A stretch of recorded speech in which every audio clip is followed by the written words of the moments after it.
Hey, women of welcome. How are you? There are so many new faces around here, which is so great. I'm Bree Stentrud. I'm the director of Women of Welcome, and we have a fabulous team that is loving welcoming you into this space. I'm going to be joined by our friends at World Relief. I'm going to tell you a little bit about Women of Welcome and a little bit about World Relief, but then Matt, in this very moment, because I know there's a lot of questions, a lot of frustration, and we want to address some of those questions. So, hi everybody. It's so fun to see all of you. I can't wave at all of you. There's Matt. I can't possibly click all the wave icons on this, but here's Matt Soerens from World Relief. So Matt, I'm just saying hi real quick before you get going. Great. So Matt is our resident guy. He's one guy that we allow in the Women of Welcome community because he's just been with us from the beginning, and because he's what I say is the immigration dictionary. He's everyone that I go to all the time. It's Matt. But Women of Welcome is a Christian community for women who want to engage in issues of immigrants and refugees from the lens of their faith. They want to pull out of all of the politically partisan rhetoric and the circus that it has become, and really lead with their heart and with their faith and their compassion in this space. And man, don't we need that in this world today. So I have been saying a lot lately that you are welcome here no matter how you voted. Actually, don't care how you voted. Voting is very, very important. As we can see, voting is very important. But what we really, really care about is we care about your voice and how you want to engage in the years in between for vulnerable people. And using your voice can be very, very intimidating, but it is something that we're here to do alongside of you. And it's a whole lot easier than you think. And it's actually such a deep biblical calling and conviction that we have as believers. So again, I'm Bree Stentrud, Director of Women of Welcome. This is Matthew Soerens, who is the VP of Advocacy and I think Church Relations. Your title's kind of long, over at World Relief. And World Relief is a founding partner of Women of Welcome. And so we want to get to you today about refugee resettlement. We also want to get to you today about some of the concerns about TPS, temporary protected status. One thing that I think all of us are hearing a lot of is just want people to come the legal way. Just want people to come the legal way. And World Relief and Women of Welcome, we've done a lot of education about, well, what are those legal pathways? And I think what's most concerning to those of us who are in this space is that the legal pathways are starting to shrink, and they are intentionally being either dismantled or cut off and not allowed to, resurrect themselves or be available to people. And so what we want to address today is the one that really concerns us the most. There's lots of fronts that we're kind of working on our advocacy with. But one of the ones that's just so near and dear to our heart, and as well as World Relief, and Matt's going to talk about this a little bit, is the refugee resettlement pipeline. And that right now has been indefinitely paused. And we are hoping that through our advocacy, we could communicate to the current administration the importance of keeping that legal pathway open. So Matt, could you tell us what is the current state of the refugee resettlement program? I mean, is it completely decimated? Is it on pause? What can you tell us? First of all, why don't you, for a lot of the new folks, what is refugee resettlement? Why is it such a robust and good legal pathway to advocate for? And then tell us, what is the current state of it? Thank you, Bree. And we're really thankful for all the ways that Women of Welcome is helping to shine a light on the situation right now and to look at these issues from a biblical perspective. So refugee resettlement is, as you said, a legal process through which someone who meets the definition of a refugee, which under U.S. law is someone who is outside of their country because of a well-founded fear of persecution, that's specifically on account of their race, their religion, their political opinion, their national origin, or their particular social group. The refugee resettlement process, which was established formally by a law back in 1980, basically sets up a way for those individuals who are outside the United States to register their situation, that they are indeed refugees, and then a small share of the world's refugees is vetted by the U.S. government and determined both to meet that legal definition, and of course, if they're not a public safety threat, they're not a public health threat, and then they come on airplanes and arrive in the United States. And for the last several decades, since the 1970s, World Relief has been one of just a few organizations nationally that receives them when they arrive in a public-private partnership between the U.S. State Department and a number of nonprofit organizations, most of which are faith-based, including World Relief. And for World Relief, it's very important that we do that in partnership with the local church. Our goal is that we would actually be there at the airport when that family arrives, along with what we call a good neighbor team from a local church. And their work will actually have even started a little before the family arrives in helping to set up an apartment or temporary housing to really help them land well. Again, they're entering with legal status from the moment they arrive. They're authorized to work from the moment that they arrive. And our job in partnership with the church is to make sure that they can really quickly integrate into the United States, find work, get kids into school, go through that cultural adjustment, find access to learning the language for the majority of them who don't speak English when they first arrive, and ultimately to be fully integrated as members of our community. And we have resettled as an organization more than 300,000 refugees since we started this in the 1970s. That brings us up to, you asked, well, what's the current state of play with refugee resettlement? Right. What I just wanted to make sure that people understand this. This is really, really clear, is that refugees don't actually get to choose to come to the U.S. It's not like they get to pick, like wherever. Yeah, there are somewhere like 40 million refugees in the world. Last year, in what was considered sort of a relatively high year, not all-time high, but relatively high, 100,000 refugees came to the United States. So it's for a very small share of the world's refugees who get selected to come to the United States. Others get selected to go to Australia or to Canada or to certain other countries. Most, frankly, languish in refugee camps or in other situations for years or even decades without that opportunity for resettlement. It's really for the most vulnerable, or at least that's how it has been for many years.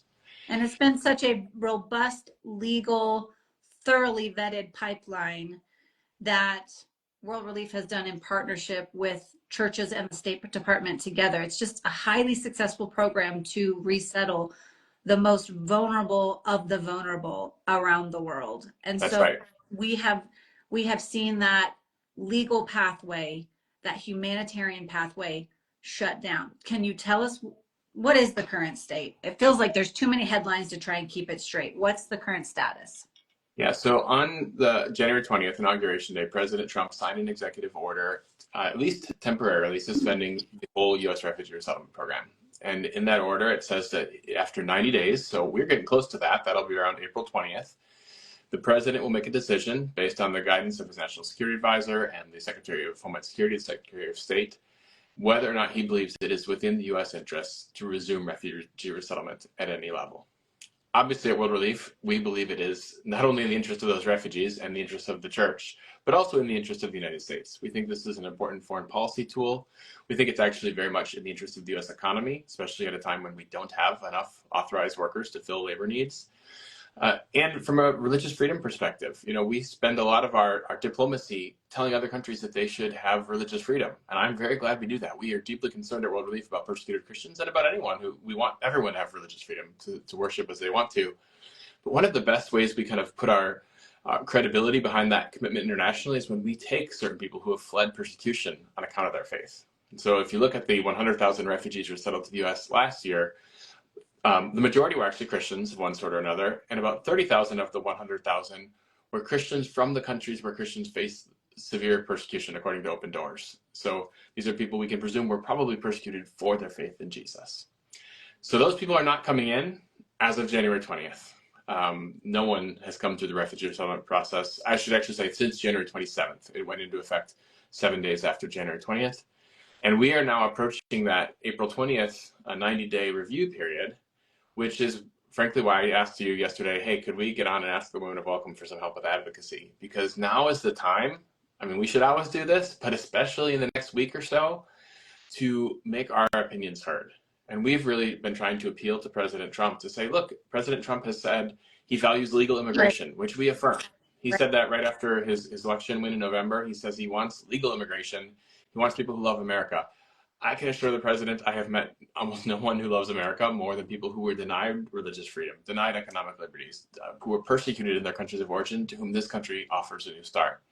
And again, the president has also talked a lot about standing with persecuted Christians. We want to make that connection and help people realize, well, that's not the only refugees we're concerned about. we are absolutely concerned about refugees persecuted for their faith in Jesus. And if you close off resettlement, you close off that lifeline to people who've been persecuted for their faith in Christ. So we think now is really an important time to be making our voices known in a respectful way, asking the president, asking the Secretary of State, Secretary of Homeland Security, and asking members of Congress as well, who don't have a direct role here, but could, convey the views of their constituents to the president, that when he makes this decision, we think he should restore refugee resettlement. Well, let me ask you this, Matt, because if you're brand new to understanding what refugee resettlement is, and you say, well, yeah, I want to enter into this with my faith and I want to do this well, but this all seems really, really complicated. I don't know about this pipeline. You're telling me it's legal. You're telling me it's thoroughly vetted. Just give us a taste of the vetting process that it takes to actually come in through this legal pathway so that people can have some confidence about what they'd be advocating for. Yeah, no, it's a very good question and a very appropriate question. We want our government to keep us safe. I want that as much as anyone. I've had refugees live in my house. I want them to be the right, carefully vetted people. Right. The good news is our government has done a really great job at this. I wouldn't say that about everything our government has done, but the vetting process for refugees is incredibly thorough. It's actually the most thorough vetting for any category of immigrant or visitor who comes into the United States. And that's not just my opinion. That's not just what the Department of Homeland Security says about itself. That's groups like the Heritage Foundation and others who have assessed this process and affirmed that. Mm-hmm. And that's not to say it can't always be improved, and it has been continuously improved, going back to the 1980 Refugee Act. But if you look, there's data on this from the Cato Institute. I know a lot of people, when they think about public safety and refugees, they're actually really concerned about terrorism, and Islamist terrorism in particular. Right. Since the Refugee Act was signed in 1980, of those 3 million or so refugees resettled in the United States, there's not been a single one who's taken the life of an American citizen in an Islamist terrorist attack. That's a pretty great record. And to me, that says we can be confident that we can be a compassionate country, a country that stands with victims of terrorism, with victims of religious persecution, with people persecuted for their ethnicity or for their political opinions. And at the same time, we can be a safe country, a country that protects the citizens of our country, as is the appropriate role of our government to do. Right. So, I mean, I've even heard upwards of some of this vetting. Refugees are vetted by the UN first, and then they're vetted by at least 5 departments of our government. And it can take almost, if not more than 2 years for a family to then be presented to the US to say, all right, well, you can invite them or you can't. Yeah, so it's an extensive process, and the exact timeline varies from one case to another, but I mean, we've definitely served a lot of people who were longer than 2 years in that vetting process. That's crazy to me, but it also does say that there is an incredible amount of diligence that happens in terms of this. Just isn't like a free-for-all as far as like, hey, you're persecuted, oh, you feel bad, no, this is a legal definition. This is an international definition of persecution. Is very hard to meet, and yet we are seeing a massive forcible displacement of people in the over 100 million people in this place. Now, refugees are a category, of their own that we're talking about here. And truly, just so that we have scope, as Matt said, there's about 40 million refugees in the world right now, and the US settles less than half of 1% of the world's refugees. And it is solely up to the president's discretion on how many refugees we allow into the US on any given year. And so when we talk about using your voice in this administration, this isn't about anger towards the administration. This isn't about being upset and going with all of this kind of unhelpful energy. What we're saying is we know this system, and this system has worked for decades, and it actually is a incredibly robust humanitarian avenue, a legal avenue for immigrants to come into this country, that we think that the president should know that Christians deeply care about, not because we're resettling persecuted Christians, but because there are really vulnerable people who would die without this legal pathway. So Matt, what is the effort that we want to try and galvanize everybody around, just so that this administration knows that the church cares about refugee resettlement? Yeah. So a number of months ago, World Relief worked with a bunch of partners. Women of Welcome was a part of this, the National Association of Evangelicals, and various others, to draft a Christian statement on refugee resettlement. And we've really designed this to be a statement that you could sign whether you voted for Donald Trump or Kamala Harris or neither of the above. This isn't about politics. Right. it is a statement for Christians. It's rooted in the scriptures, and it's rooted in highlighting some of those facts, some of the particular concerns, and really trying to appeal to President Trump based on some of his own statements. So we would love for people, I know a lot of people in the Women of Welcome community have already signed that. We've had about 14,000 people sign that statement in the last few months. We would really love to have at least 20,000 before we present this to the administration in the days going up to that April 20th deadline. And our hope is that that will help encourage them, persuade them to make the decision to reopen resettlement on some level. And what I would say is we have done more than that before. So why not try and make a goal of showing this to your pastor, showing this to your friend, showing this to your spouse, whoever that might be. This isn't just a leadership letter. This is a letter from Christians in America who say persecuted people are important, and we should have a legal humanitarian pathway for those people. So I guess the challenge that I want to push to everybody today is to say, maybe you've signed this. If you've already been one of the 14,000 people who has signed, thank you so much. Could it be something? I'm going to link in the comments, and I'm also going to link in our stories and in our bio, and World Relief will also have this linked as well. We would love to have you share this if you've already signed it. So one, we would love to have you sign this Christian statement. Read it, pray over it, do whatever you feel like you need to do. But this is it's really truly a letter from the church, the heart of the church, to this administration to reconsider opening this up for the world's most vulnerable. So my challenge is if you haven't signed it, Start there. Send it along, share it along, and ask others to take a look at it as well. We're looking at a week left of review of this avenue. And so this is kind of the go, no go moment in the fact that we've got to get as many signatures as we can so that we could get the attention of this administration to say how important this is to us. So that's the first thing, is that this letter we're going to link to, could you sign it? That's what we're asking. And then could you ask one other person to sign it as well? I know that there are a lot of other questions that people have about those who've already come legally that have temporary protected status, particularly those, Nicaraguans, Venezuelans, Haitians, so many that have come over the last 4 years in a legal pathway with legally protected status in terms of it's temporary, but they are here under a humanitarian parole with our government. And we have heard that those protections are going to be lifted by the end of the month, which we're hearing from you, we see you, and we are devastated with you. Matt, can you tell us a little bit, just for those who are new, what is TPS, temporary protected status? Why are they allowed to have it? And then why is it temporary? Why could we be deporting 500,000 people that came here legally? Tell us a little bit. So there's actually two different temporary legal protections. One's called parole, which I don't love that term because it sounds like you're leaving prison, but it's just an immigration legal term. It's a way that the administration can lawfully let someone come into the country. And the Biden administration, every administration has used parole. The first Trump administration used it in limited ways. Obama did. But the Biden administration used it for a large number of people, for sure Afghans and for Ukrainians, then Cubans, Haitians, Venezuelans, and others. What we've seen is that, at least for several of those nationalities, we haven't yet heard formally on Ukrainian, so that's definitely a concern. But for some of those other groups, like Haitians and Venezuelans and Cubans, we have those individuals who entered through airports lawfully, usually with a sponsor in the United States, a church or often a family member. They've been basically given a month, and they've been told they'll need to leave. And the countries to which they would be leaving are in states of humanitarian crisis. I mean, we work at World Relief in Haiti. We have church partners who are actively doing what they can in the midst of a very devastating situation. I mean, literally the point in Haiti, you're telling people you should go buy your own plane ticket and go home. The airport in Port-au-Prince, the FAA will not allow American airline flights from the American companies to fly into because it is not safe. Go home. I mean, it's so... There are a few other airports in other parts away from the capital, but the capital city, that is the current state of things. And obviously Venezuela is in a state of just incredible crisis. Cuba, for many decades, people have been being persecuted in Cuba. And again, if Ukraine is on the table, and again, that's when we're hoping and praying might be treated differently. We don't want any of these to happen, but so far that hasn't been announced, although we've heard individual cases that are concerning.